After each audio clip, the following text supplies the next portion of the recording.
आज बात करेंगे देश के वातावरण में बढ़ते प्रदूषण को लेकर। इसमें जो सबसे ज़्यादा प्रभावी है वो है वायु प्रदूषण और आर्थिक प्रदूषण, और इस पर कैसे सरकारों को योजना बनानी चाहिए, क्योंकि सिर्फ धर्म का गुणगान करने से और उसका ढोंग और दिखावा करने से नागरिकों के जीवन में बदलाव नहीं आता,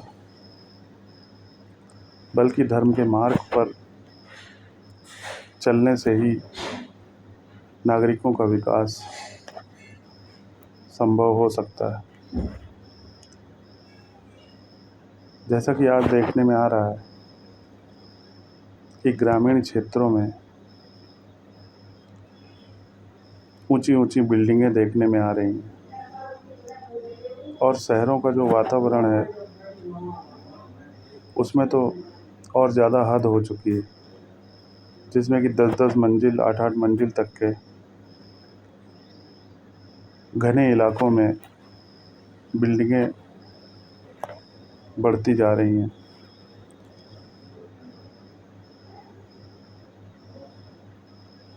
तो ये बात अलग है कि आज तक सरकारों द्वारा इस ओर कोई भी ध्यान नहीं दिया जा रहा है, जबकि BS भारत स्टेज मानकों को लेकर सरकारें बहुत गंभीर दिखाई पड़ती हैं। और दिल्ली में अभी हाल में 10 साल पुरानी डीजल की और 15 साल पुरानी पेट्रोल की गाड़ियां प्रतिबंधित कर दी गई, और एथेनॉल मिलावट भी प्रदूषण से बचने को लेकर ही सरकारों द्वारा बोला गया। लेकिन आपको यह जानकर बड़ा आश्चर्य होगा कि सनातन को जानो यात्रा के अनुसंधान में जो ग्रामीण और शहरी क्षेत्रों में बढ़ता प्रदूषण है, उसका सबसे बड़ा कारण ये घने इलाकों में बड़ी बड़ी बिल्डिंगें और कई कई मंजिल के मकानों के कारण है। इसका उदाहरण हमें मिलता है अभी हाल ही में, जब दिल्ली में प्रदूषण में बढ़ोतरी हो रही थी तो अरावली पर्वत के ऊपरी हिस्सों को काटने की बातें भी की जा रही थी। तो ये मामला दिखाता है कि प्रदूषण की समस्या देश में कैसे गंभीर होती जा रही, और सरकारों द्वारा इस ओर की जा रही अनदेखी इसका बड़ा कारण है।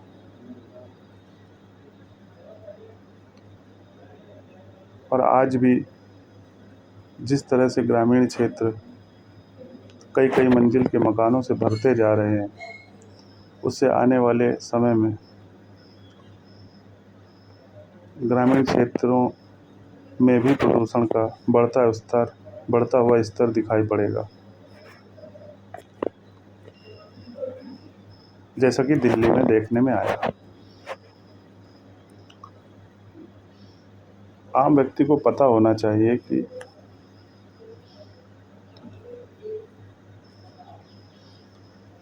अगर उसका घर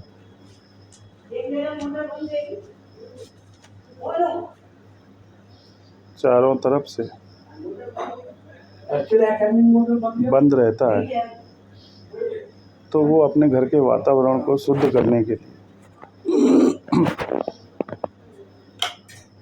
उसे घर के खिड़की दरवाजे खोलने ही पड़ेंगे, क्योंकि वायु का किसी विशेष स्थान पर देर तक रुकना और उसके प्रवाह में बाधा पड़ना एक तरह का गंभीर वायु प्रदूषण को जन्म देता है। इसका उदाहरण देता हूँ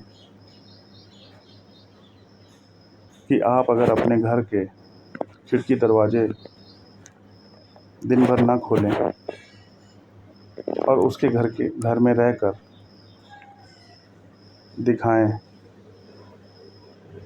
देखें तो आपको पता चलेगा कि आपको दिन भर सांस लेने में तकलीफ, सिर दर्द, मचलाहट जैसे लक्षण देखने को मिलते हैं। तो ये एक छोटा सा उदाहरण ये बताने के लिए पर्याप्त है कि किस प्रकार अगर एक छोटे से घर में भी पर्याप्त वायु के प्रवाह का आधार मौजूद नहीं होगा तो वो घर रहने लायक नहीं होता। और अगर ऐसे घर में लंबे समय तक कोई व्यक्ति रहेगा तो वो कहीं ना कहीं अपनी मानसिक और शारीरिक बीमारियों में बढ़ोतरी ही करेगा। और कहा जाए तो गलत नहीं होगा, हमने अपने अनुसंधान में पाया है कि आजकल बढ़ती फ्लैट संस्कृति इसका एक बड़ा कारण है, क्योंकि बड़े बड़े शहरों में कई कई मंजिल के ऊंचे ऊंचे फ्लैट देखने में तो बड़े आकर्षक लगते हैं और इनमें रहने वाले भी स्वयं को एक धनी वर्ग में गिनते हुए देखे जाते हैं। लेकिन वास्तविकता ये भी है कि सबसे ज़्यादा बीमार यही लोग आपको दिखाई पड़ेंगे, क्योंकि ऊंचे ऊंचे फ्लैटों में वायु के प्रवाह का कोई तंत्र नहीं होता। ताज़ी हवा का फ्लैटों के अंदर और बाहर की तरफ निकास नहीं होता। एक बंद डब्बे की तरह बनाए जाने वाले ऐसे फ्लैट अपने अंदर रहने वाले लोगों को बीमारियां क्यों नहीं देंगे।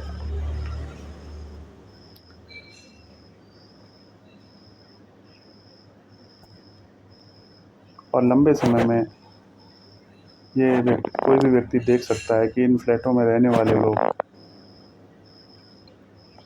गंभीर प्रकार के मानसिक रोगों और शारीरिक रोगों में उलझे हुए देखे ही जाएंगे। जो आज नहीं दिखाई दे रहे हैं वो कुछ समय के बाद आपको दिखाई पड़ेंगे। तो ये तो रही मेट्रो सिटीज़ की बात। और इससे निपटने के लिए उस समय सरकार ने कहा कि हम अरावली पर्वत के पहाड़ों को काटेंगे, क्योंकि वो शुद्ध हवा में बाधक हैं। जबकि वास्तविकता ये नहीं थी। वास्तविकता ये थी कि इन ऊंचे ऊंचे फ्लैटों में वायु के प्रवाह का प्रबंध ही नहीं किया गया था, और जो कि संभव भी नहीं है। ज़्यादा ऊंचे घरों में एक अशुद्ध हवा अपना जगह बना लेती है और जिसके कई तरह के शारीरिक और मानसिक परेशानियां व्यक्ति के जीवन में पैदा होती हैं। लेकिन अभी ये चीज़ें केवल बड़े शहरों और कस्बों तक ही सीमित हैं। लेकिन आज जो वीडियो बनाने का मुख्य केंद्र था वो है कि ये समस्याएं अब देश के ग्रामीण क्षेत्रों में भी पैदा होने की संभावना बढ़ गई है। क्योंकि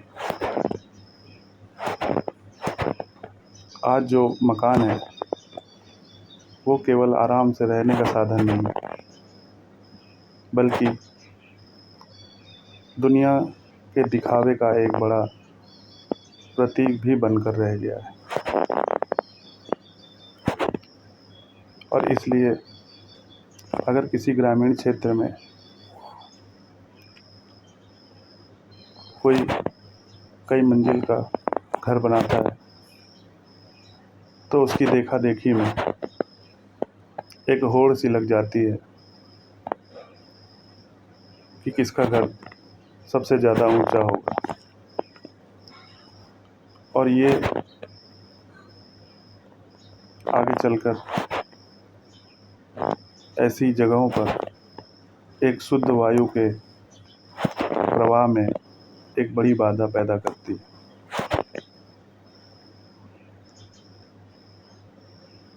इससे निपटने के लिए विदेशों में व्यवस्था बनाई गई है, जिसमें कि कोई व्यक्ति अगर 2 मंजिल से शायद ऊंचा घर बनाता है तो उसे पड़ोसी से एनओसी लेना अनिवार्य होता है। लेकिन भारत में ऐसा कुछ देखने में अभी लगभग कुछ राज्यों में इसे देखने में बात पता लग रही है कि ऐसा कुछ किया जा रहा है, लेकिन अभी बड़े स्तर पर ऐसा देखने में नहीं आ रहा है कि सरकारें इस ओर गंभीर हों। जबकि आने वाले समय में अगर इस पर रोक नहीं लगाई गई तो ये एक बड़े वायु प्रदूषण का कारण बनेगा, क्योंकि ग्रामीण क्षेत्रों में जब ऊंचे ऊंचे मकान बन जाएंगे तो जो शुद्ध हवा का प्रवाह होता है वो प्रभावित होगा। और जो व्यक्ति ऊंचा घर नहीं बनाना चाहता उसे भी इन ऊंचे घरों के बराबर अपना घर करना पड़ेगा, अन्यथा ना उसे पर्याप्त धूप मिलेगी, ना उसे शुद्ध वायु मिलेगी।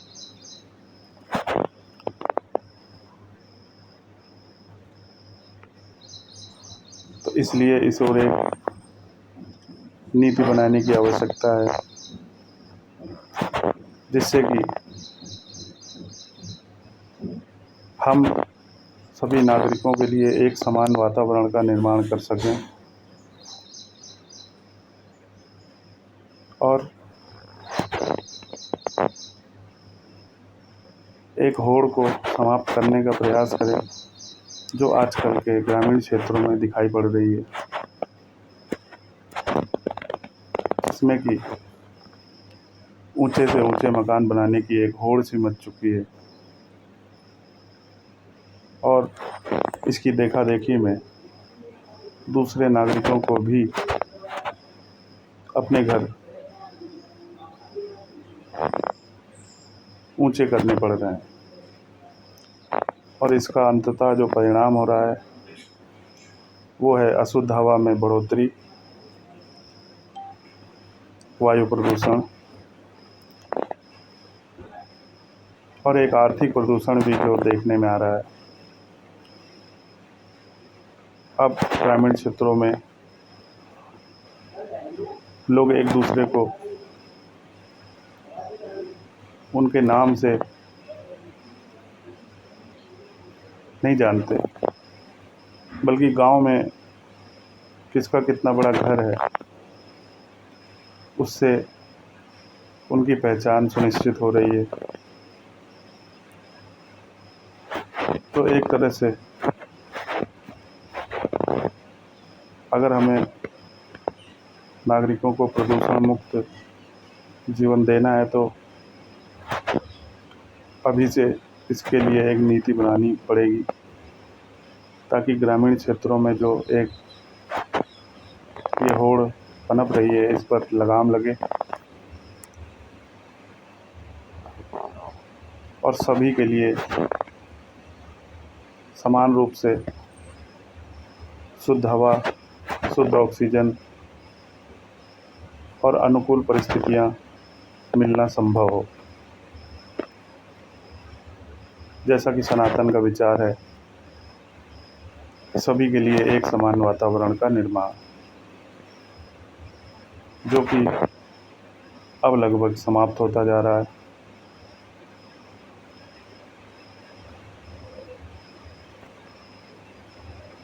तो इस ओर सरकारों को ध्यान देने की आवश्यकता है और ऐसे कानून निर्माण करने की आवश्यकता है जिससे ग्रामीण क्षेत्रों में अत्यधिक ऊंचे मकान बनाना प्रतिबंधित किया जाए। 2 मंजिल से ऊपर अगर कोई व्यक्ति अपना मकान बनाए तो उसे पड़ोसी से एनओसी लेना अनिवार्य किया जाए। अगर हम इस तरह के कानूनों को आगे बढ़ाते हैं तो हम कह सकेंगे कि सरकारें सभी नागरिकों के लिए कार्य कर रही हैं। और अगर सरकारें ऐसे कानून बनाने में अक्षम साबित होती हैं तो माना जाएगा कि जो सरकारें हैं वो केवल धन्ना सेठों के लिए काम कर रही हैं। और दल गुलामी मुक्त भारत अभियान धन्ना सेठ विरोधी राजनीति की बात करता है, क्योंकि सनातन सबके लिए समान वातावरण की बात करता है। वह किसी भी रूप में भेदभाव को अपना आधार नहीं बना सकता। तो अगर सरकारें सनातन सम्मत विचार को अपनाने को तैयार हैं तो इस ओर नीति बनाने की शुरुआत करनी चाहिए।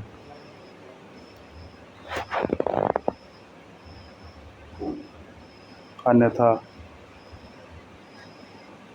इतनी देर हो जाएगी कि फिर सरकारें इससे निपटने के लिए कुछ भी नहीं कर सकती। हाँ, ये अलग बात है कि इसके लिए एक नया उद्योग पैदा हो जाएगा एयर प्यूरीफायर के रूप में, कि प्रदूषण इतना बढ़ा दिया जाए कि फिर हर व्यक्ति को आज जैसे इन्वर्टर खरीदना पड़ रहा है, एयर कंडीशन खरीदना पड़ रहा है, उसी प्रकार अब घर घर में एयर प्यूरीफायर भी खरीदना पड़े। इसलिए इसे विकास नहीं बल्कि विनाश की शुरुआत समझना चाहिए। और हमने देखा कि इस प्रकार सरकारों ने विकास के नाम पर पेड़ काट काट कर वातावरण को इतना गर्म कर दिया कि आज उसका विकल्प एसी के रूप में नागरिकों को अपनाना पड़ रहा है। और एसी से निकलने वाली गैसें पुनः वातावरण में जाकर उसे इतना गर्म कर रही हैं कि जो व्यक्ति एसी नहीं लगा पा रहा या एसी नहीं लगाना चाहता, उसका रहना मुश्किल होता जा रहा है। इसलिए अगर सरकारें सनातन के नाम का सहारा लेती हैं और चुनाव में वोट प्राप्त करती हैं तो उन्हें सनातन के ही मार्ग को अपनाना चाहिए और ऐसी नीतियों को आगे बढ़ाना चाहिए जिससे कि सभी नागरिकों के अनुकूल वातावरण का निर्माण हो, न कि जिसके पास ज़्यादा धन हो केवल वही शुद्ध हवा ले सके, वही एसी लगाकर ठंड का एहसास ले सके। ये सब जो उदाहरण है वो दिखाने को पर्याप्त हैं कि भले ही सरकारें आम नागरिकों के हितों का दावा करती हों, लेकिन वास्तव में आज भी जो कई नीतियां दिखाई पड़ रही हैं उससे कहीं भी ये नहीं लगता कि सरकारें आम नागरिकों के लिए कार्य कर रही हैं, बल्कि यही देखने में आ रहा है कि वो केवल धन्ना सेठों वाली एक व्यवस्था बनाने पर केंद्रित है, जिसमें कि शुद्ध ऑक्सीजन से लेकर अच्छा इलाज और गुणवत्तापूर्ण जीवन केवल उनके अपने धन्ना सेठों को ही प्राप्त हो सके।